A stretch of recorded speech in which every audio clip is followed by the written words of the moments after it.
It took me years to figure out my hair. It has a bunch of different textures where it's wavy in the back and then in the front it's a lot straighter. And then I have lots of thick strands that seem to tangle a lot and just get really staticky in the winter. In 2012, I cut it into a bob. I will never do that again. And then I cut it to my shoulders in 2019, but each time I just found that I personally prefer it to be longer. My grow out process is something that I have used as a way to gain knowledge on what my hair needs as far as nutrition for it and deciding the best styles that suit my hair texture. So today I'm gonna go over my top 10 tips for growing long, healthy hair so that maybe in 2023 you can transform your own. First, keep your hairstyle simple, especially during that grow out process. So for me, I get a trim about every couple months and I just get it cut straight across. So I try to avoid just putting layers in it because even though I like that look, I just can't keep track of each layer and how it gets trimmed or if it got trimmed. So by keeping the cut really simple and straight across, I can tell really quickly and see if my hair needs a trim and just to keep track of its health. Number two, I mix up my hair styling techniques. So I'm not quite as adventurous as a lot of different people are with the cuts and colors that they choose,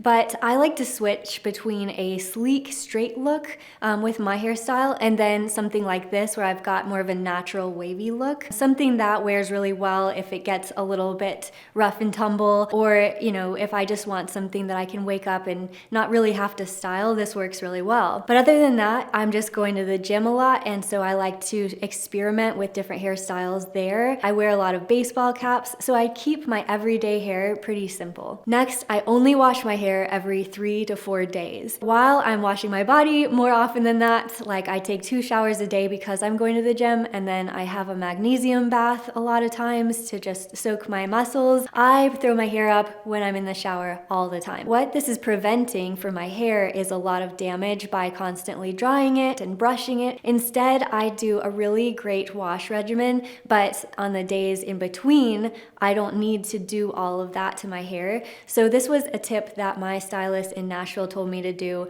back when I lived there, is just don't wash your hair all the time every day and style it every day. Just like let it do its thing in between washes. Next, use a scalp scrub. So because I have really oily skin, my scalp is no exception. And so the oil and the buildup is really important to actually get out. And also the scrub that you're using on your scalp is going to do so much for your scalp health, which means that ultimately it doesn't get quite as oily. So the one that I use is a Kerastase clay, and it works really well at just removing those oils, and it also gives me some volume on my roots on that fresh wash. You all have seen Kerastase on my beauty list for years, and whenever Kerastase asks me if they want to do another video together, I always jump at the chance because they've been my product go-to for so long, and I always give them as gifts. I had already purchased them as stocking stuffers for the girls in my life before they reached out to me, so it was awesome.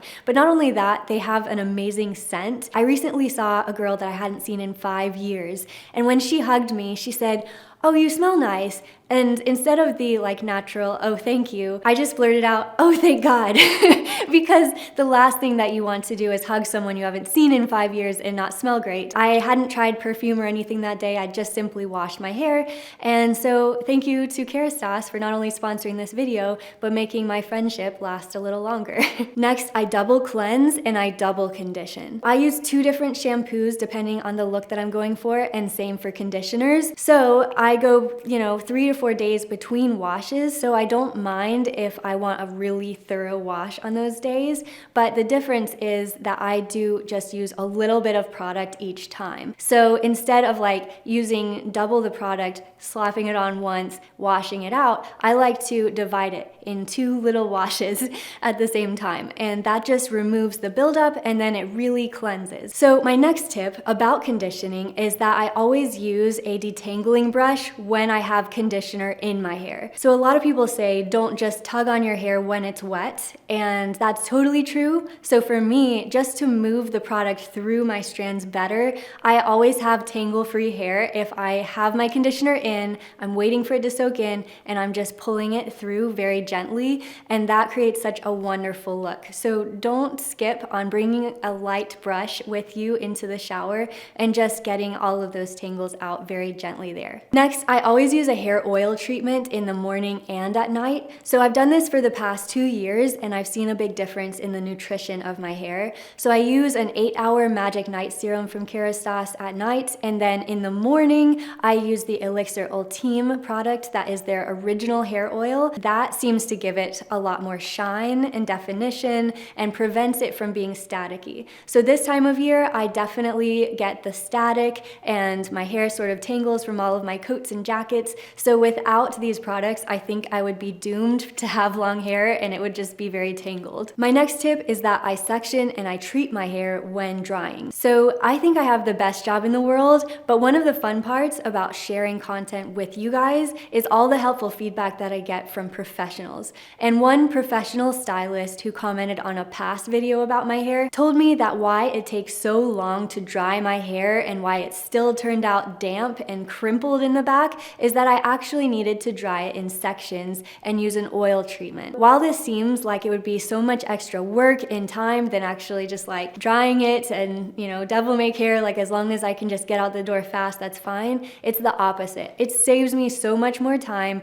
to just effectively put my hair into sections, put a little bit of oil through it, and then I am frizz-free and it just works so much better. Okay. Outside of just hair care and like which products I use, I eat a really clean diet and I take supplements. This was really because of my hormones. They thrive a lot more on a pescatarian diet, so I eat a lot of fish. I also eat egg whites and yogurt. So my main protein comes from things like mahi-mahi and sardines and tuna, which I get skipjack tuna and that type of thing. So because of this, I'm getting a lot of omega-3s, and then additionally, I take a prenatal vitamin and a biotin supplement. So all of this, I believe, promotes healthy hair and nails and skin. Finally, I use shea butter to tame away flyaways. So this is a really effective thing to use because it has a bit more of a wax feel to where it doesn't weigh down my hair like something that would be too oily. Instead, it's like treating those broken strands that go along the top of my part, and it makes them lay flat without like pressing my hair down too much. So it's more like using a pomade or something waxy, and it's excellent if you want a little bit more control on freshly washed hair without having to use something like a hairspray. And those are my tips on basically my general hair care, a little bit on how I style it, and one really unique thing I think from all of these tips is that depending on the look you're going for, you can use different products to get that look. So again, on those wavy hair days, I'm using a different set of products than on the sleek days. They need different things, and that's why I was happy to work with Kerastase today, because we all have different hair needs, and I think it's really important to realize that, and I hope that you are just creating such a beautiful look for yourself as you grow out your hair potentially, or just maybe these tips would work for your everyday life. And if you like this video, don't forget to give it a thumbs up, and I'll see you in the next video.